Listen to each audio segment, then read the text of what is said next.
सकाळी उठले, first shift चालू आहे तर लवकरच उठावं लागतं. उठले, डबा वगैरे बनवला, वांग्याची भाजी, चपाती. त्यानंतर अंघोळ वगैरे उरकून घेतली, मॉइश्चरायझर वगैरे लावून घेतलं चेहऱ्याला.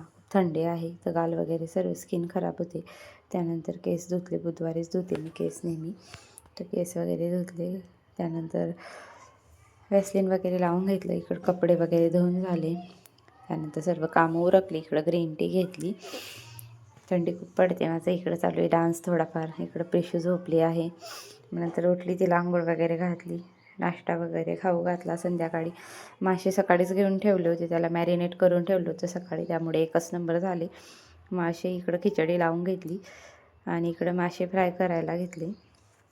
गरमागरम संध्याकाळी मासे फ्राय आणि खिचडी मस्त लागत होते. ते एकदम मॅरिनेट झाल्यामुळे एकच नंबर लागत होते. त्यानंतर संध्याकाळी जेवण वगैरे झालं, मग बसलो आम्ही निवांत टी व्ही वगैरे बघत. प्रिशाला मुरमुरे वगैरे दिले होते खायला, तर ती खात होती.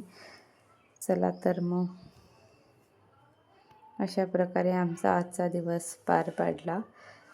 पप्पांची लागली होती, राहुल यांची लागली होती डबल ड्युटी, त्यामुळे आम्ही बसलो होतो टी व्ही बघत. भेटूया नेक्स्ट व्हिडिओमध्ये. सबस्क्राईब करा चॅनलला. बाय.